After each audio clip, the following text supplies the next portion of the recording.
It's time to go planting, guys. Fruit tree planting. Every fruit grower's dream or fun thing to do. So what are we going to plant? Well, there's a lot of Daleys trees here to plant.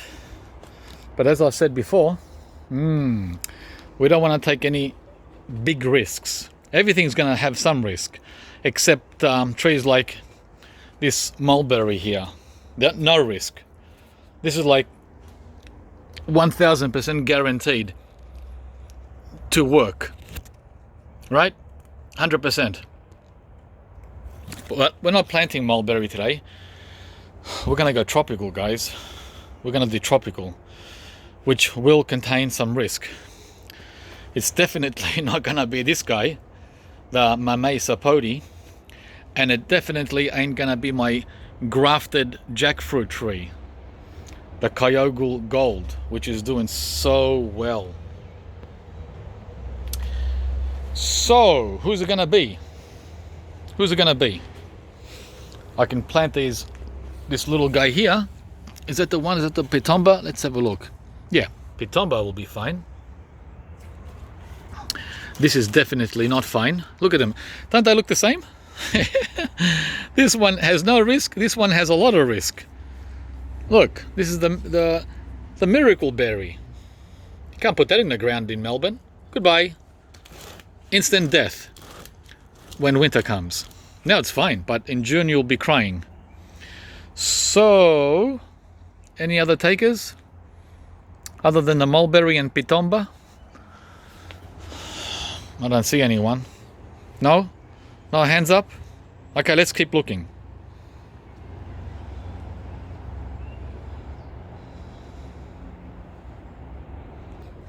Okay.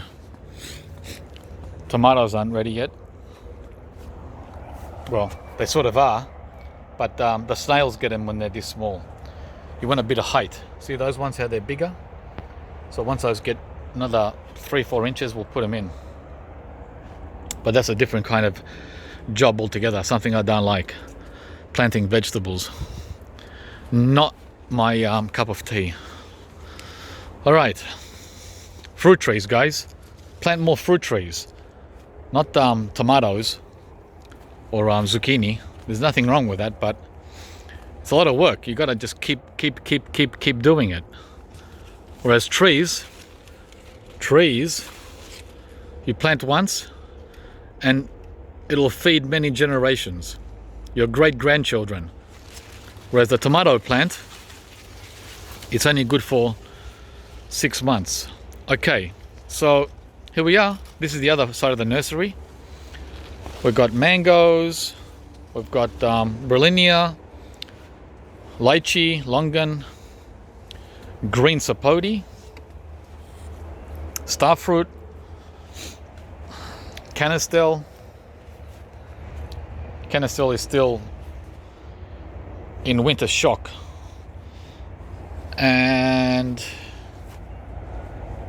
oh, and I see looks like a yellow Jabuticaba. Yeah, definitely can plant him today, no problem. But I wanted something more tropical, such as, I've already chosen, by the way, I'm just teasing you guys.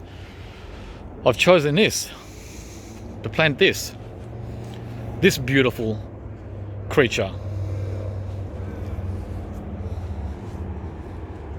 Yeah, very tropical and high risk, but less risk than it's made over here. Why? Because this is grafted mango. We're talking mango, and this mango is a seedling. Big difference in durability and endurance and cold tolerance, as long as I plant it right in the right place. So guys, I've chosen my tree already in advance, and for anyone who doesn't understand any English, you understand photography, right? That tree there.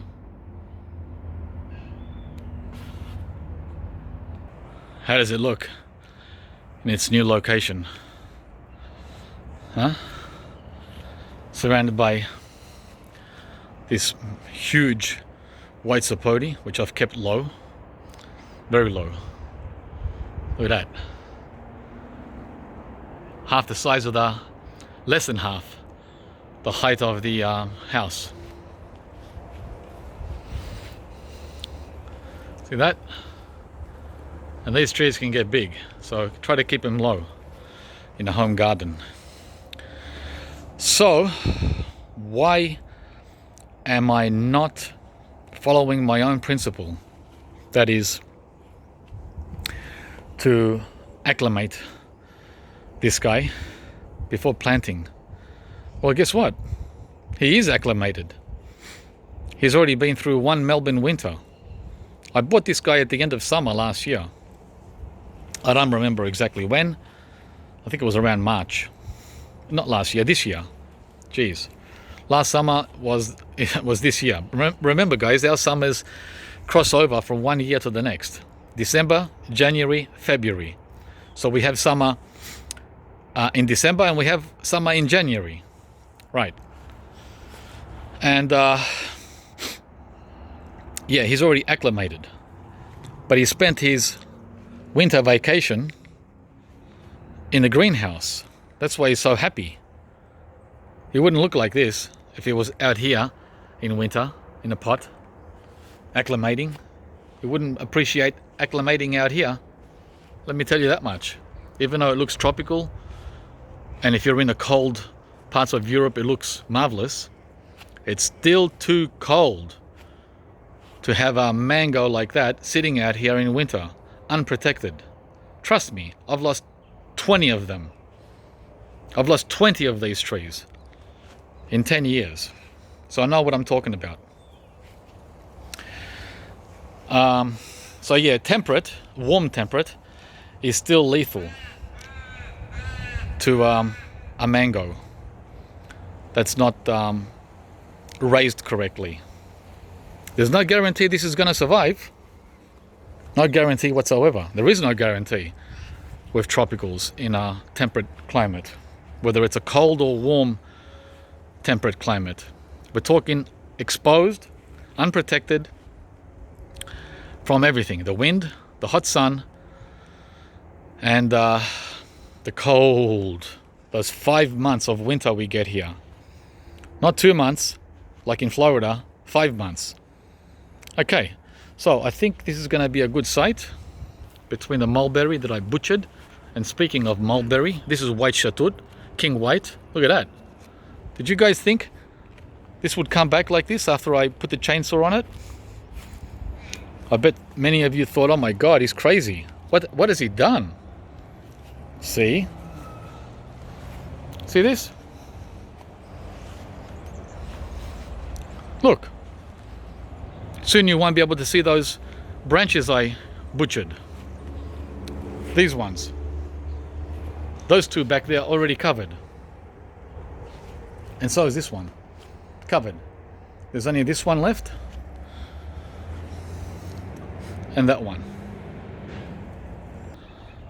Well, I'm glad that today is 16 Celsius instead of 27 like it is in subtropical Australia right now.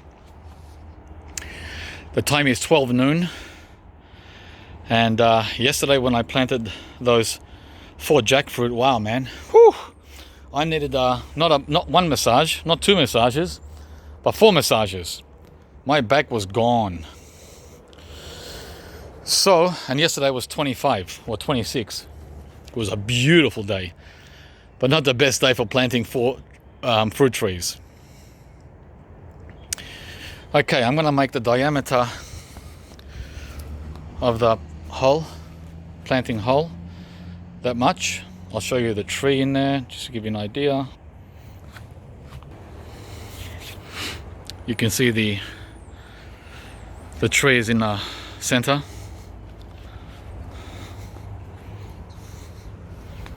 See that? That's where we want it, right there. This is the pomelo, and that's the lemon gold grafted white sapoti. So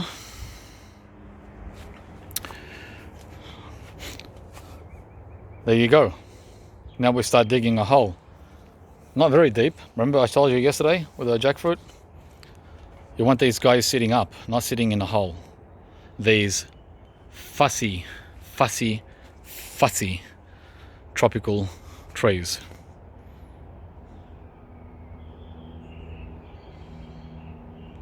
And by the way, when you plant trees, you're gonna come across roots like this almost 99% of the time.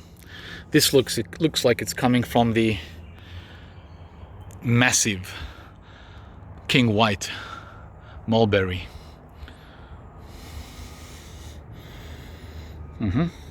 Sure does. Shovel already got it, but no problem. Just cut with a shovel or with a cicadas. So yep, and you'll find worms. There was a big worm in here, he escaped. Anyway, you can see a bit of clay there. See that clay? But overall it's loam, like it was with the jackfruits. Let's go, let's start digging. Got out the lawn from the top. That's the easy part. I am very fortunate to have good soil like this. Right, this is a one hand, 1 foot operation. Look how easy it goes in. Watch this. I'm not even using boots, just thongs. Look at this. Just like sand. It's not sand though, I can guarantee you that. Look, with one hand I'm doing this. I'm digging a hole with one hand.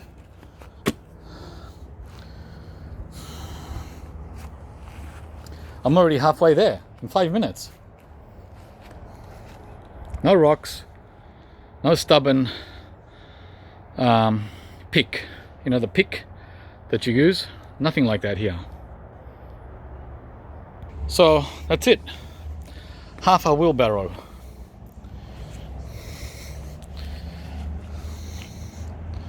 Only half. Around 1 shovel in height.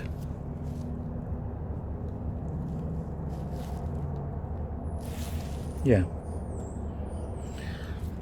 And I don't know what that is. What's the height of this?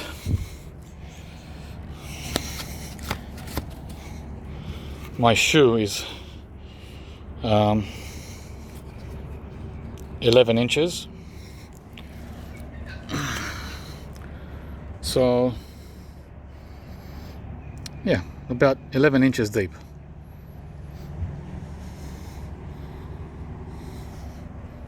You go, that's it. Only 1 rock in that hole. Just 1. So you get a good idea now of what I'm working with.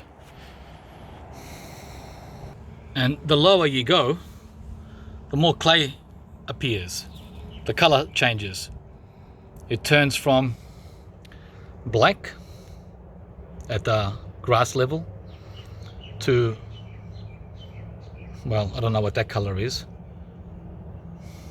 brown, to that. See the difference in one foot? Still good though. Can't complain about that. When I started gardening 20 years ago, this is how I used to plant my fruit trees. I would take them out of the pot, out of this pot, and put it into that hole, and then backfill with either the native soil or potting mix. Usually it was potting mix. I didn't use native soil. And this is exactly the way to kill a tropical fruit tree, guys. Now, if I was planting an apple, a cherry, a plum, a pear, right? Oops, it switched over to me. I wonder how that happens. Hi. Yeah, if I was planting those cool weather trees, this works fine. How do I know?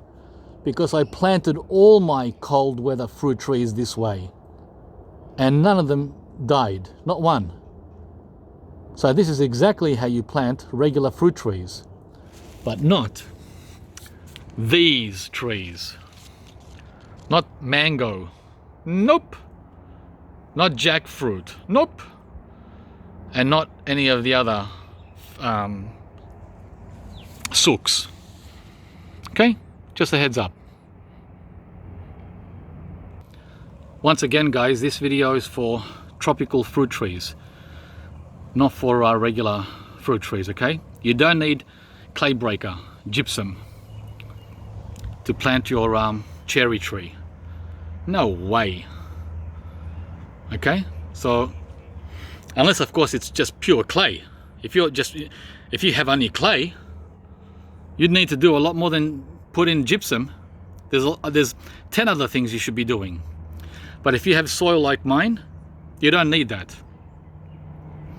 Unless you're planting a tropical fruit tree.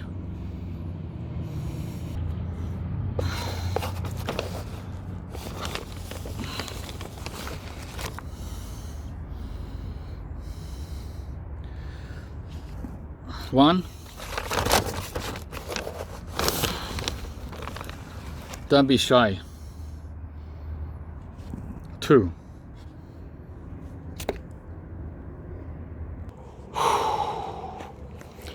Okay. I put back in almost half the soil I took out and mix it in with the gypsum. And we're trying to get some height for the mango pot before I pull it out of the pot. See, it's already looks like 3 inches. I want 5 or 6 before I pull it out of the pot. You want these guys to go high. It's called above grade, and it's called mounding. You'll see. Now we're talking. We're at least 6 inches or more above the grade level. Let's finish this sucker off. No amendments other than gypsum. Thank you. We're not in Morocco or Arizona or any desert close by.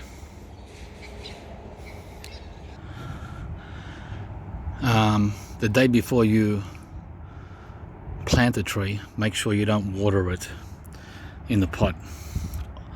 Oops. It was wet, so it crumbled and the bottom part collapsed, and the top is ready to collapse too. It's been held back by the pot.